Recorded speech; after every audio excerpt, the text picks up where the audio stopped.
The real reason your grocery bill keeps climbing has nothing to do with the rancher down the road. America's beef supply runs on a clock that few shoppers ever notice. Every 10 to 12 years, the national cattle herd swells and shrinks, following a biological cycle shaped by economics and the weather.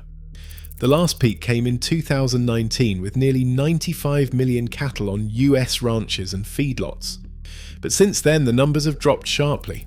By January 2026, the herd had fallen to just over 86 million head, a level not seen since the early 1950s.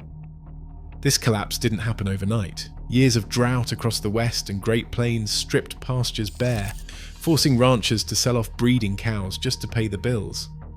The droughts of 2011 to 2015 left scars, but back-to-back dry spells in 2020 to 2021, and again in 2023 to 2024, pushed many operations to the brink.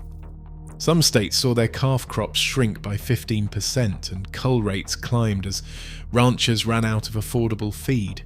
When hay and grain prices jumped more than 30% in 2022, even the most resilient producers faced hard choices. The cattle cycle makes these losses stick. It takes about 30 months from the moment a heifer is bred until her calf is ready for slaughter. When herds are liquidated, the pipeline of new calves dries up for years. Even as beef prices rise at the store, ranchers hesitate to rebuild. High interest rates, labour shortages, and the threat of another drought keep expansion on hold. The result? Fewer cattle entering feedlots, less beef moving down the chain, and a supply squeeze that's only now reaching the checkout line. This is the hidden timeline behind today's high prices, a slow-motion contraction, set in motion years before shoppers ever see the sticker. At the supermarket meat counter, the impact of a decade-long cattle contraction becomes immediate and personal. Ground beef, once a weeknight staple, now rings up at $6.25 a pound. The average price for all beef cuts stands at $8.56 per pound, numbers that would have seemed unthinkable just a few years ago. For families on tight budgets, that means a single pack of steaks can cost more than an entire chicken or several pounds of pork. The price gap between beef and other proteins has never been wider. Grocery receipts tell the story in hard numbers, but the squeeze is everywhere. Restaurant menus, school cafeterias, backyard barbecues. The USDA's latest forecast warns of a 9.4% jump in beef prices for 2026, with the real risk of a spike as high as 16.6% if supplies tighten further. Even as shoppers cut back, demand remains strong enough to keep prices elevated. For many, beef is quickly shifting from an everyday purchase to a special occasion splurge. Producers, ranchers, and feedlot operators now claim 54.1% of the retail beef dollar, up from just over a third in 2021. That's the largest share in decades, but it comes at a cost: fewer cattle, higher risk, and no guarantee that today's margins will last. The rest of the retail price is divided among processors, distributors, and retailers, each passing along their own rising costs. For consumers, every trip to the store is a reminder that beef's new price tag is not just a fluke, but the result of a system stretched to its limits. 4 companies, Tyson Foods, JBS, Cargill, and National Beef, now control about 85% of all beef processed in the United States. This concentration didn't happen by chance. Over the past 4 decades, mergers and acquisitions have quietly shrunk the competitive field from dozens of regional packers to just a handful of giants. Today, most ranchers have only 1 or 2 viable buyers within hundreds of miles, giving these firms outsized leverage over the price of cattle and the flow of beef through the system. With so much power in so few hands, the rules of the market shift. Packers can dictate contract terms, charge slotting fees, sometimes as high as 10 cents per pound, for access to limited processing slots, and decide which cattle move through their plants and which wait.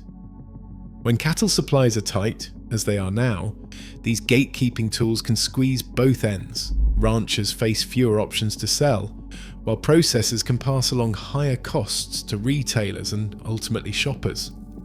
Even as the retail price of beef climbs, the packers' own profit margins have thinned.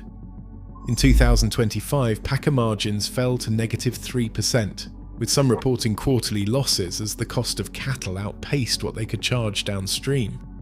Still, their control over processing capacity allows them to weather these swings better than smaller competitors. The system is designed to buffer the giants, even when everyone else is feeling the pinch. Federal investigators began sifting through thousands of internal documents in late 2025, searching for proof that the country's biggest meat packers were shaping beef prices behind closed doors.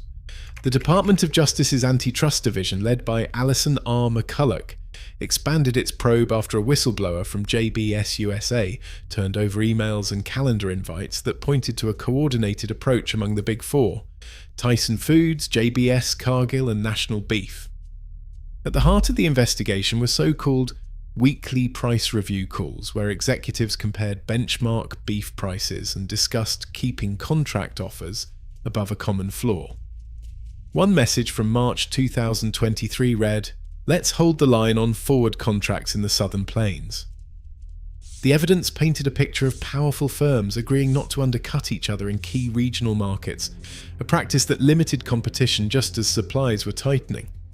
The DOJ's complaint cited these calls and email threads as proof of collusion, and by December 2025, the packers had agreed to pay a combined $171 million in civil penalties, $55 million from Tyson, $83.5 million from JBS, and $32.5 million from Cargill.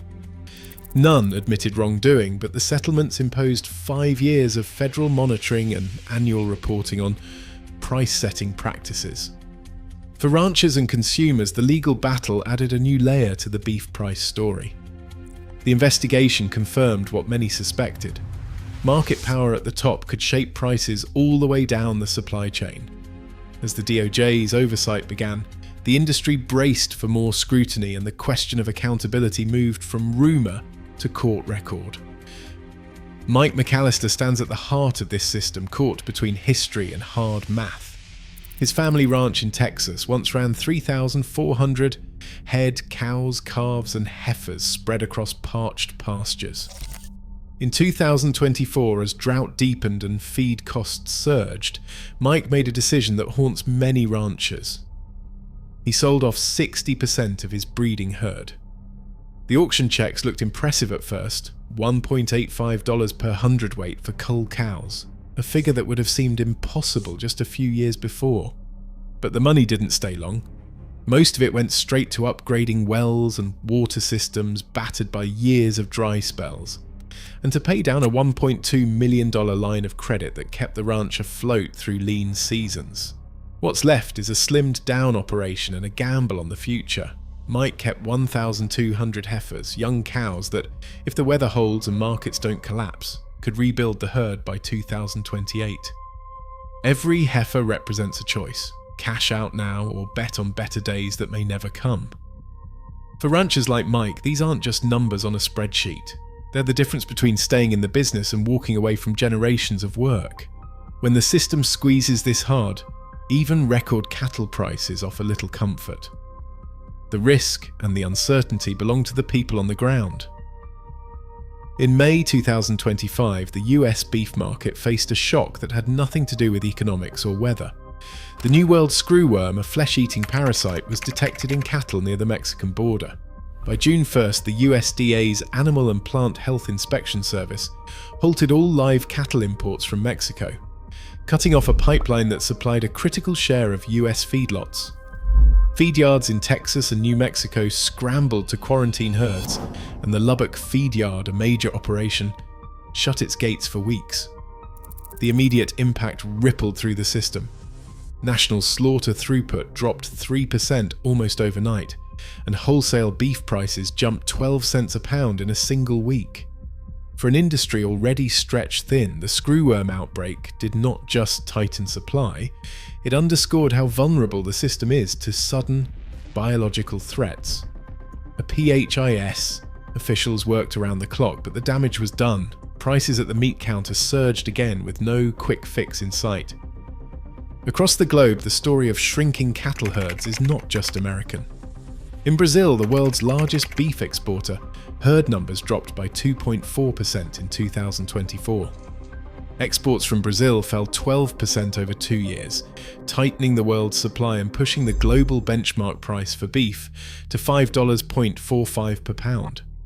These international pressures set a higher floor under US prices, making relief from imports unlikely.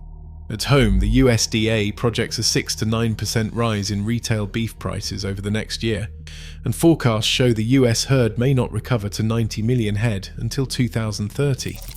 Consumer trust in beef as an everyday staple has slipped, down 15 points on industry trust indexes, while the price gap between beef and other proteins keeps widening. As rebuilding herds takes years and global supplies dwindle, beef's new status as a premium product may be here to stay. Today, US beef prices hit record highs while the national herd shrinks to its lowest in over 70 years. As just 4 packers control 85% of processing, real market power stays concentrated. The cost at checkout isn't just economic, it's a measure of who holds the reins. Share your thoughts below.